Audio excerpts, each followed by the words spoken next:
Welcome to the 6 Miles to Supper podcast. I'm your host, Kayla Cox, and I've lost over 80 pounds with intermittent fasting 6 days a week, eating whatever I wanted at my meals, taking a cheat day every Sunday, and walking 6 miles a day.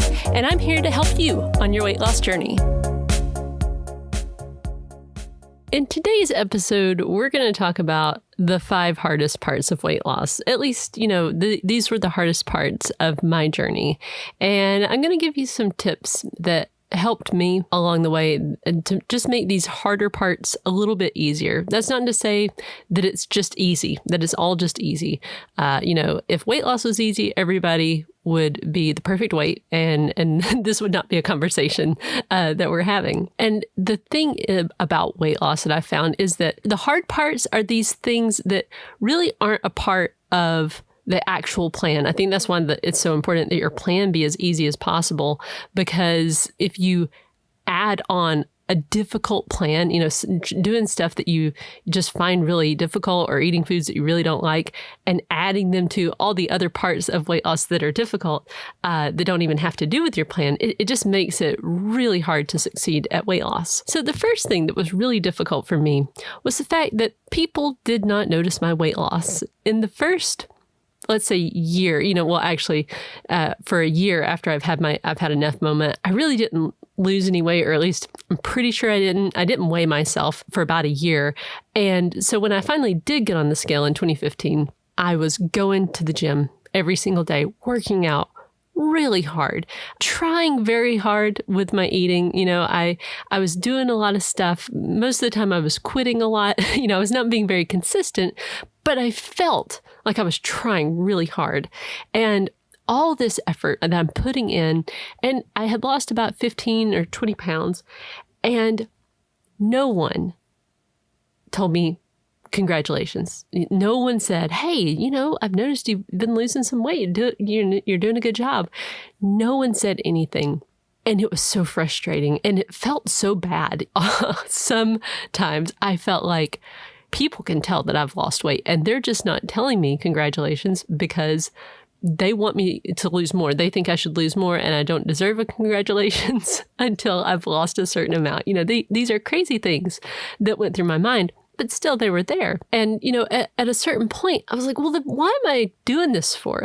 And I think that's actually a really good question to ask yourself on the weight loss journey is, what are you doing this for? I mean, are you only losing weight because you want people to look at you and congratulate you? Are you only doing it for those reasons?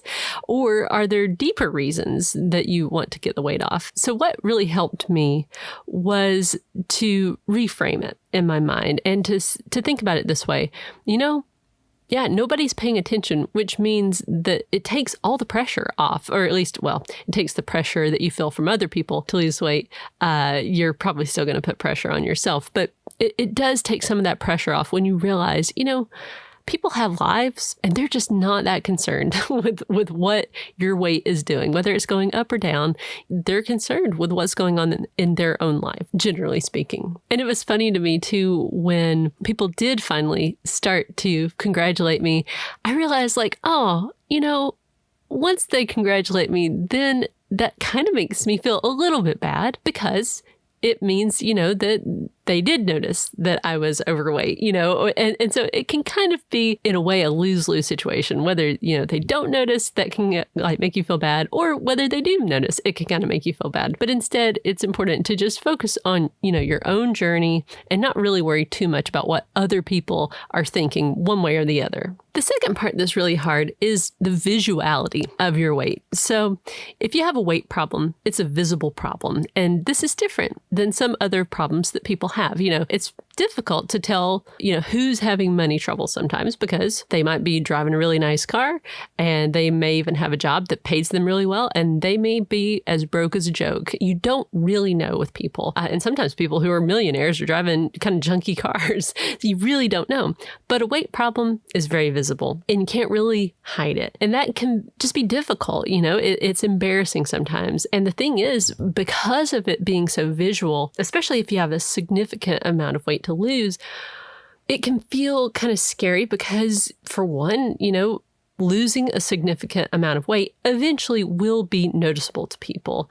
And if you don't like attention, then that can be really intimidating to realize you're going to significantly change how you look. And that kind of gets tied in with your identity too, and it's physically, you look a certain way, and that is part of who you are. It's not the only part, but it is part of who you are. So just the idea of changing that can be really intimidating. And like we just discussed, people probably aren't paying as much attention to all this as you think they are. But, one thing that really helped me, because when I realized like, okay, I have a good bit of weight to lose. I knew it was like probably 60 to 80 pounds. I wasn't really sure, but I was like, it's somewhere in that range. It was intimidating to think about, like, what will that mean? Like how much will I change and in what other ways might I change? But one thing that really helped me was to realize that it was going to be a gradual change and that people would get used to it just like I would get used to it. Like, it's not like you just wake up one morning and you're 60 pounds lighter. You get there very, very slowly. The changes are slow. So you have time to adjust, and the people around you just aren't going to notice as much because they're not paying attention either. And it's also helpful to remind yourself that your identity is not found in your weight. I mean, again, yes, it is part of your physical appearance, but there are things that are way more important than the number on the scale. The third thing that's really hard is how slow it is. I mean, weight loss just takes a lot longer than what we want it to. It just does. It's like a pound a week, maybe. Maybe it's fractions of a pound a week. It really is slow. Let's say you have 100 pounds to lose and you lose a pound a week, week in and week out. That's like 2 years. And that feels slow. But what I found was pretty much everything was slow. It took a long time for me to get consistent, to just learn how to be consistent with my eating. It was a slow process, and I'm still learning how to eat more slowly, to stop overeating. These things take time, and it's a slow process, and it requires that you become a patient person. And one thing that really helped me was to zoom out and to think in terms of months and years as opposed to day to day. And at first, I was so not in this mindset. I mean, traditionally speaking, I was always like in the got to get it done. I should have had it done yesterday kind of mentality. And so in my head in the beginning of this journey, it was like 5 pounds a week, or I'm just failing at this. So I gotta figure out how to get 5 pounds a week off. And then eventually I realized that's not going to be sustainable. And I have to just learn how to eat the right amounts. And I have to learn how to do these things. And it's going to take time. So I eventually just got to the point where I said, eventually I'll get this. Eventually I will, get the weight off. And what matters more to me than fast results is permanency. So I started thinking in terms of years. In 2016, the beginning of that year, I was 31 years old. And I realized, even if, let's say it takes me 5 years, like it takes me 5 years because I'm just really going slowly, but the weight just kind of inches off. Let's say I'll be 37 when I finally get down to a good weight. Well, gosh, according to like life expectancy tables and stuff, I would be probably going to live another 40 years at least. That's worth it. Like there's so much more left of life. So it really doesn't matter if it takes, 5 years or whatever. Okay, if it's going to be that slow, it's going to be that slow. I would much rather figure this out and it take 5 years than to, just be obese for the rest of my life. The fourth thing that makes weight loss hard is lack of confidence. This is just a hard one because in the beginning, when you're doing a plan, especially if it's something you've never really tried before, like for me, intermittent fasting, it was like I never really thought of that as being an option. And so it was very strange to me. So I wasn't confident that it would work. I mean, in fact, in 2016, when I did write down my plan and I figured out like, here's what I'm going to do, I really thought, I'm probably going to gain a lot of weight. In the next 6 weeks, I think I'm probably going to gain 10 pounds or so because I just thought that it wouldn't work, or I was pretty sure it was going to be too easy, the plan that I had chosen. And again, to remind you, that was just intermittent fasting 6 days a week, cheat day on Sunday, walk 6 miles a day. I mean, I just thought there's no way that would actually work. But if it did work, man, that would feel really easy to me. So I had no confidence, really. It was really only after I'd lost about 40 pounds before I really started to feel super confident. And when I say super confident, that's an overstatement. I felt pretty confident. Like in the beginning, I was filled with so much self-doubt, and I think one reason why this is that weight loss is not linear. It is not like this. It is not like, okay, you eat a certain way on day 1. And then on day 2, when you wake up and you got on the scale, if you did the right stuff the day before, the scale is going to be down. And if you did the wrong stuff the day before, the scale is going to be up. In my experience, that's just not how it works. It's more like over the course of, say, 5 weeks of being really consistent with your plan and eating the right amount of foods, you will be able to see a trend downward. And things like weighing myself every day and keeping track of my 7-day average was really helpful in this. It helped me to build confidence because I started to see that it was not so much in the day-to-day, but it was in the trends, that you would really see that your plan is working, and it would keep building my confidence. And that's the only way I was able to build confidence, was just sticking to my plan over the long term and just being patient and tracking my results. And another thing that I think really helped me was to keep weight loss private, just to be doing my plan and to kind of work through things, as they came up, instead of sharing what I was doing with other people, because it can shake your confidence when you say what you're doing, because everybody's got an opinion.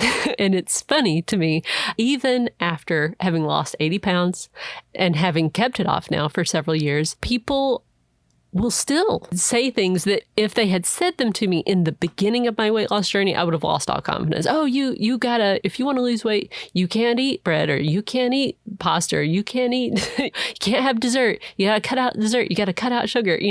All those things can really shake your confidence in the beginning. I mean, just the idea of like, oh, just need to eat less, basically is what it was.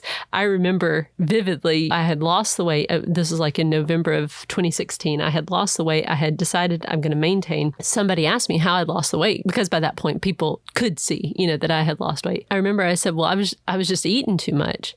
And then they argued with me. They're like, no, you weren't eating too much. I would see what you would eat, and you didn't eat that much.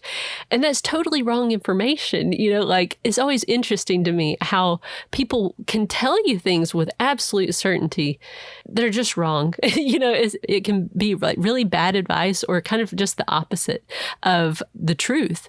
And that can all really shake your confidence. I found it helpful just to keep things to myself. The fifth thing that's really difficult is facing all the fear and dealing with the self-sabotage that comes with the weight loss journey. There are so many little things that I was afraid of about weight loss. It was interesting to me to just start to understand that I was afraid. I was afraid of success with weight loss. I was afraid, I would become vain, or my personality would change, or that I would look worse if I succeeded, like that I would be less happy with my body. A funny thing that happened one time, or probably several times actually, would be the scale would finally start to move down, like just consistently move down. And do you know what I then thought?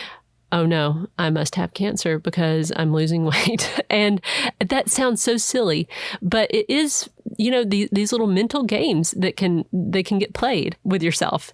And of course, the way I dealt with myself on that one was to say, okay, what's more likely? You have cancer, or is it perhaps because you've actually been consistent with your plan? You've been doing intermittent fasting. You've started to stop when you're full instead of overeating. You're not like stress eating and stuff. And you just kind of have to lean into the fear and to keep doing the things, even though you're like nervous about it or you're afraid of it.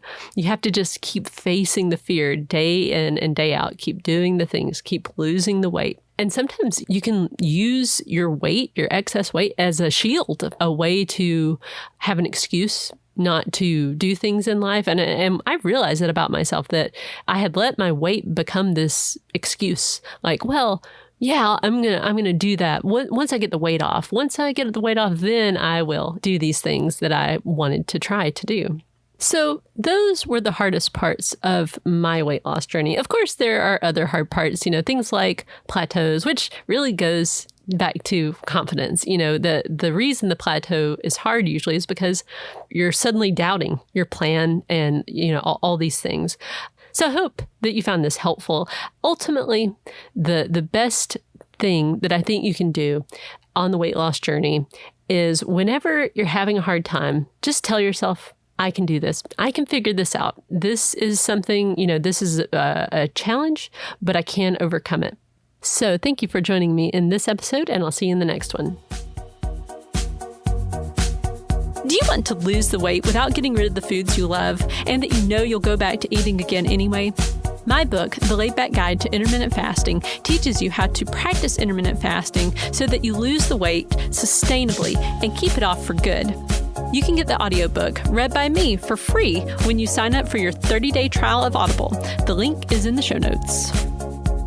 And if you've gotten value from this podcast and you'd like to let other people know about it, it'd be great if you could leave a review on either iTunes or wherever you get your podcast. Thanks.